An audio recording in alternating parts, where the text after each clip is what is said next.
Everyone, welcome back to this beautiful channel. It's your favorite webcomic creator and animator, the Chainsaw Maniac. And today we're here with another edition of Coffee and Chainsaws, where I sit down, I ramble, I talk a whole bunch of nonsense, as well as keep you up to date with various other topics that I have come across over the past few weeks. So if you guys enjoy the content that I do and you would like to see more, I suggest you head on down to that like button and subscribe, because a lot of you who watch my videos aren't subscribed to the channel. So I needed to subscribe. Hit that subscribe button, damn it. As well as ring that notification bell to be notified of any other thing I do on this channel. So we have some good news coming up in terms of Webtoon. They finally released our contest entries, so we can now update our contest entries if you want to continue those series as well. So if you would want to follow up on your series and want to upload more, edit those episodes, you can do so now. And I've already uploaded 2 new episodes of Kill New Heroes on a Webtoon. Well, I say new, but new for Webtoon. All the latest episodes will be up on Dilliab. I think the latest one is coming out this week as well. So yeah, that's gonna be cool. So now you can actually just upload whatever you want. You can edit the episodes. And the cool thing is now, all the build up and all the hype you built for your call to action entries, you can use that now and funnel it into a comic that you actually want to produce, which is something I did because I wanted to produce Kill Heroes. At least I wanted to do it for the contest, but now I really am into the story and it's a really fun story. So now I can actually just use the views and all the engagement and stuff I got for that entry and actually build upon that and make a cool ass series. And I think I have almost like about 150 readers who's actually reading that comic. And now I'll be posting weekly as well, weekly episodes until season 1 is finished, and then we'll be hopping back onto The Merchant of Ignatius. Season 1's almost done. I'm working on episode 9 at the moment. I just actually finished it up. It will be uploaded onto Dilliab for early access, but it will be up on Webtoon. I don't know when, but you know, I update weekly now for that series. So yeah, it will be up eventually. The first season might only be like another few more episodes. I know I wanted to end it kind of like on episode 16, and the last episode I wanted to be a giant finale fight type of thing in terms of how I would upload it. So it might be uploaded weekly. I do have a decent amount of buffer. I don't know how long it will hold with the weekly upload schedule. If it comes to it, I might take like a week off just to complete like a full-on ultimate like fight sequence for the last battle that's gonna happen within that series. So that's gonna be pretty cool. And then we end off season 1 with a bang. So yeah, it's kind of my MO, I guess, at this point. Like, I start the series off with a bang and I end the season off with a bang. So yeah, we get, so it's just bangs up straight up in front, bangs up straight up in the back, and in the middle we maybe have a little bang bang here there. So yeah, that keeps the audience interest as well, you know, especially for those of you who like a bunch of action. And I'm gonna say that these few episodes, I don't know if Webtoon will take them down because they are quite gory and it's gonna get pretty wild. So I'll be uploading like more of a censored version up on Webtoon, but if you want to see the more of the gory, the more of the raw, like straight up in your face stuff, it will be up on Dilliab. It will be up on other platforms besides Webtoon because Webtoon doesn't allow it. So maybe Tapas will have it. Recently Manga Plus has had really good views on there as well, so the stuff will be up on there, will be up on the webcomics app, or will be up on Voice Me. Recently I just started uploading on Voice Me Kill Heroes. I'll be up on Global Comics, like every webcomic platform. Like, I'm putting Kill Heroes on everything, as well as The Merchant of Ignatius and my other projects. So I'm uploading on multiple platforms because that's the best way to get your work seen, and you don't know which one will actually like be best for your work. So, you know, pushing it wherever I can. But at the moment I will say Webtoon is still the best in terms of engagement for your comics, like for people actually seeing it, and like the audience is the best, the crowd is the best. I'm not sure if it's the best for my type of comics because I know it's like more teenage, like young kid type thing going on there. So my comics aren't that. It's more gory, more crazy, action driven. So it's not really the best fit for Webtoon, to be honest, at the moment. Maybe they change it up, you know, maybe they change up the formula a bit, I don't know. But I'm gonna keep keep it moving, keep it pushing. We're gonna see what happens. Otherwise, you know, I have a Ko-fi as well if you guys want to support me. That is also in the description down below, and you'll see like my various other links down there. So if you guys want to support me anywhere else, you know, I have Instagram, I have TikTok, I do a lot of things on there as well, so you guys can check that out. Just plugging myself up here. You know, last night was actually like pretty weird. We went to a school concert, like my little brother's school concert. Basically, he wasn't in the concert or anything. Like they had like this event at the school where like they brought up kids to show their various talents, kind of like a talent show, I guess. A lot of poetry, by the way, a lot of poetry. There was poetry everywhere there. Made me sick. I couldn't stand it. It was just too much. Like I was like, there was like this old guy who came upstairs. By the way, a really good poet. By the way, I'm not into poetry, but like the shit he was saying was pretty deep, and I was like, holy shit, that's actually pretty cool. And he came up because obviously he's an expert at his work. He has many published poems. I think his name was Abu Solomons. It seems like he's a very prominent poet in South Africa. So I was listening to him, and damn, it was pretty interesting because like, you know, this is like a school setting, like teenagers and everything, but then there's this old guy upstairs talking.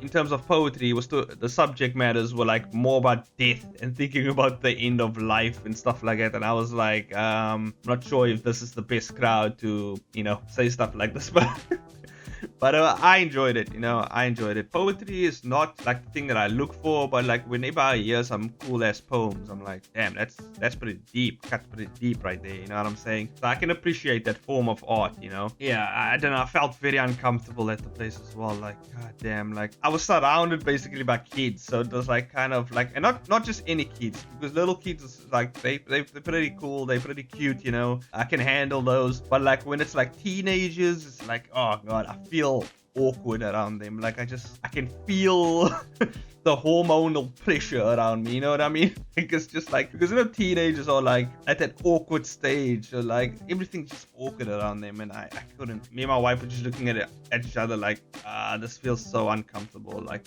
and I guess that's a good sign, you know. Whenever someone feels too comfortable around teenagers, I think that's when you have to worry, you know. That's when you're like, yeah, that guy, we might have to stay clear of him. So yeah, it was really awkward. I think we stayed like halfway in the concert, and then when it was break time to eat, because they had like a break, interval in between the concerts, events and stuff. So like we were like, me and my wife were like, nah, we out. Like we can't anymore with this like concert type thing going on.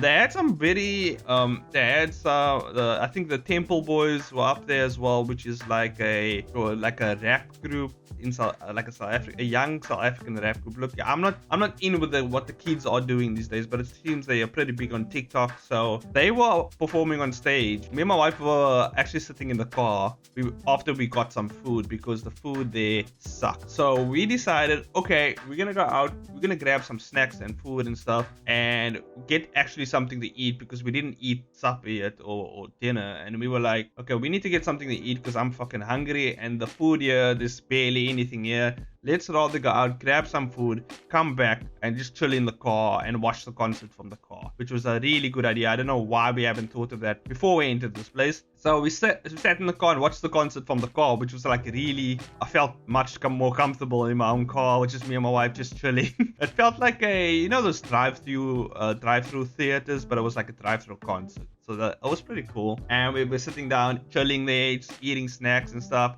Obviously, the food was cold because there wasn't various food outlets around us. So we went to like a Checkers. For those who don't know what Checkers is, it's kind of like a supermarket, I guess. And they had various foods you can grab there, like homemade foods, you know. But most of it wasn't like warm or anything. It was like a hot dog, or in South Africa we have a thing called a boerewors, which is kind of like a sausage in a bun with like onions on it, like a South African sausage type thing deal. And basically we had that. Oh, it was very good. My wife has braces in, so like it was very difficult for her to eat these things. But yeah, we were just chilling there, and goddamn, it was pretty cool. So that's what happened last night. My wife, by the way, she has like a cold now because we were outside. So yeah, that's what happened, right? Also, in other news, this weekend we will not be streaming, unfortunately, in terms of going going away. I am going on a vacation, as you Americans say it. But like, yeah, so I'll be on holiday for the weekend. It's gonna be me, my wife, and her parents and brothers. So we're gonna all go together and spend some time there, hang out, you know, chill and stuff. But mainly, I just wanted to bring it up for you guys to know that I will not be streaming this weekend. So this video is the last piece of content you're getting this week. So cherish it. Listen to it at least 10 times.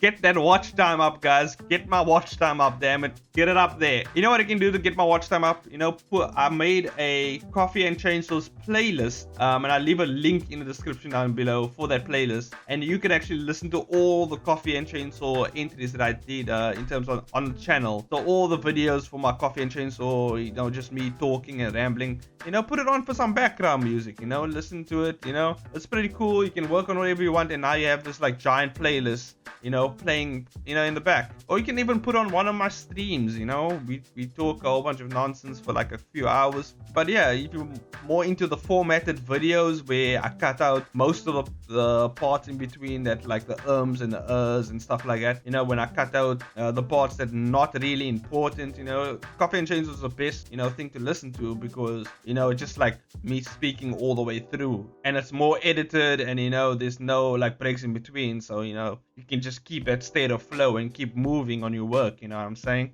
By the way, as I'm talking, I'm working on an insane panel for Kill All Heroes where this guy bursts out of another guy's stomach, and that was one of the things that I wanted to test. I'm pushing Webtoon to see how far we can actually push this platform, to see before they take things down on my, you know, my profile. So we're gonna see what's gonna happen, because I did I don't know if you guys remember, or for those of you who are new, I did this comic called City of Clones, right? And in the first episode, it got taken down. I uploaded like, it's only 3 episodes, by the way. It was like a short story. It's still up right now. You can check it out on my Webtoon profile. You can go check it out there. It will be there.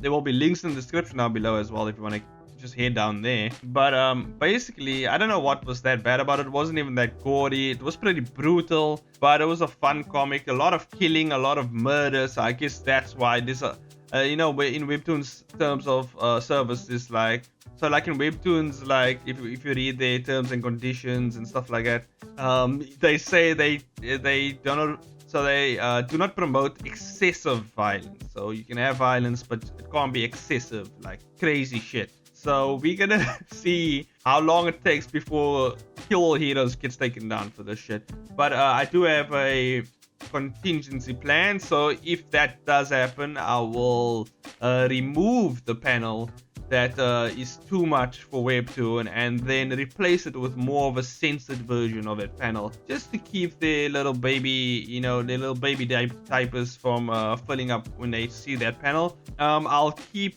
that one side so that, you know, if something does happen, I have a backup plan. But I know that you guys want to see the absolute carnage and awesomeness of these panels, so you would most likely go to my Delia page or any other platform I upload this to. So yeah, I always appreciate the support. You guys have been amazing supporting me. We almost have like 600 subscribers as well, which is like awesome. You know, we almost there at 1k, which I'm sure once I hit that 1k, my channel will grow much faster, because I've heard from most like YouTube artists, like they say once you hit that 1k, things exponentially goes up from there, until you hit another point in terms of like milestones where it will slow down a bit. We'll see what happens when we get there, because like once you get there, the algorithm will recommend you more to people, which means more eyes on your channel, which means more people will see your stuff, and yeah, we'll see how that goes. You know, otherwise I don't really mind. I'm doing my thing, you know, and whoever's here to support me and whoever's here to hang out. So yeah, I wanted to also talk about knowing your worth as an artist, because recently one of my interwebs friends, you know, we were hanging out on Discord and stuff, and they got like one of the Webtoon creators posted this ad. They were looking for someone to do panels for them and whatever, but the pricing was a bit insane, you know. It was like, I think it was like 10 panels for like, each panel was, they were paying my friend like, I think $400 for 10 panels a day or something like that, which was like, goddamn, it's a lot of panels. And You know what I'm saying? Like, and for what it's worth, like what they're paying you, it's not worth it to actually do all that work for this person. If it was your own comic and you know that's what you're getting for, that's fine. But like getting paid to do someone else's stuff, that amount is like Ilias, you know, one of my Discord homies. Some may say, or he may say, that he is my best friend. He's probably gonna shit on me. And he made a good point that Webtoon creators don't make as much. So I guess, yeah. I guess that's fair point, but goddamn, they're paying so little. Oh god, it's like a whole clusterfuck of stuff. I don't think I would ever sign a contract with Webtoon from what I'm seeing, because if that's what this person has, like a regional, or at least this is the person who won one of the places for the call to action contest, and I'm assuming they had a contract now and everything. And they're using their earnings from the contest, I'm assuming, to hire people to assist them with their work, because the workload for Webtoon is probably insane. And 10 panels a day, like, that's insane. That's absolutely crazy. Like, goddamn. I mean, I can do it. Like, I can finish 10 panels in a day. But I think the problem lies with actually mimicking this artist's style when working for them. You then have to produce 10 panels within their consistent quality that they're producing, or that they are happy with in terms of the comic. And you know, that's just gonna make it, like, that aspect just makes it so much harder, because now you actually have to, you know, keep things more consistent, and you have to produce it at a consistent level in terms of what this artist now expects from you. And that's what's, you know, if it's your own project, it's fine. You know what to expect from your work. You know your art style. You know how long it takes for you to do certain aspects of it. And you can work out exactly how much panels you can do. And, you know, you can take your time with it. It's your stuff, you know. So you know exactly how to do that. But, like, it's kind of like a relearning, like, new things and stuff like that. So yeah, that's why I'm bringing up knowing your worth as an artist, because if you know your worth as an artist, you won't get duped and fall into like these holes with these other artists. You know, if it's your first time and you're pretty young, I would say take the opportunity, you know, because you get to learn from other artists. Although, you know, take baby steps, you know, find an opportunity that kind of suits your skill best. And obviously, if you're not skilled enough, obviously they won't hire you, obviously, because they're looking for a particular type of skill and a particular type of skilled artist as well. That's also another point right there. You see, for me, it's a bit different. You see, I think it's coming up to, like, we passed August. I think this is my 7th year as an anime. No, this is my 6th year as an animator, a full-time professional senior animator. So I can afford to turn down deals because I'm at that status where I can, you know, because I've been in this line of work for so long. I have a certain professional, like, artist stamp on me, you know. I mean, I've worked in this, like, field for so long that I am a pretty decent artist. I make a pretty decent living, and I know how much I expect people to pay me because I've worked with various companies, and I know how much they're willing to pay for someone of my skill. So I know my worth as an artist through my experience, and so therefore, whenever someone puts out a contract, whenever they put out work for me, or they put out an opportunity, or they call me, or whatever, you know, I know how much I'm supposed to get paid, because that's how much I currently get paid. And at some points, I'm like, you know what? I want double for the kind of work you want me to do here in this certain aspect.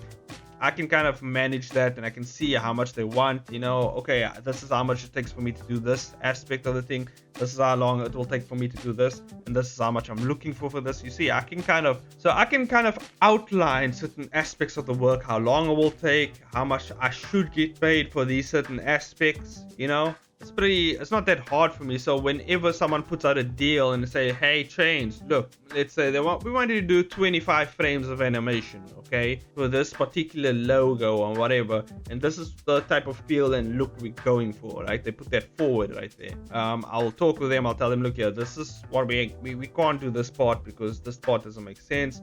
I'll line it up for them, and I'll say, okay, so this is what I can do. This is what I will do for you. And so this is how long it will take. This is the pricing, and yada yada. You know, I've freelanced for quite some time as well, so I have pretty much a lot of experience with these type of things as well. Yeah, it just comes with experience, guys. But this is mostly for the younger artists out there who are going to get taken advantage of. So I'm just letting you guys know, be very careful.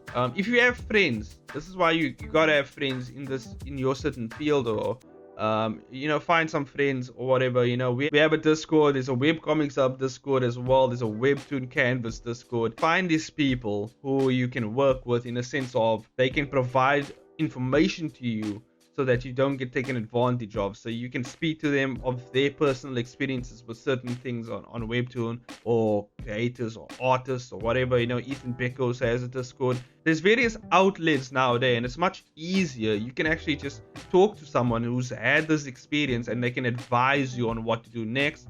I'm not saying you have to do exactly what they say. Take the advice of a professional into consideration for their thoughts and, you know, their opinions, because that will help you and benefit you in the future. I've always, like, whenever I made big decisions in terms of my career and stuff that I do, I always consult my animation team. I always consult people in the field who's been there 20 plus years. You know, they know the industry back to front. So I always have mentors that I can fall back on. I can ask them, you know, what do you guys think of me actually doing this? What do you guys think of this? Sometimes, you know, I disagree with their opinion, because sometimes they will say something and I'll be like, look, I know myself, I can do this, you know, I can do that. But it's good to ask around. It's good to take opinions into consideration if you're willing to do that, because moving forward as an artist, you have to know when to hold things and when to fold things. You know what I'm saying? Whew, this was one heck of a ramble, huh? One heck of a rambling type of episode. We talked a whole bunch of shit, basically. And hopefully there was enough in there to actually grasp on for you guys, and you actually learn something. I don't know. Sometimes I say some stuff that, you know, it's just gibberish. But sometimes I say something and I'm like, oh shit, that's actually a pretty cool point. You know, so I don't know. Take what you can from this. You know, I'm giving it this free information out there, guys. And if you feel like you want to support me, links are there in the description down below. Best way to support me is always just like, subscribe, as well as hitting that notification bell, and come back to the channel, you know, and, you know, hang out. You know, that's always the best way to support your boy. That's it for this video, and I'll see you guys in the next one. Bye bye now.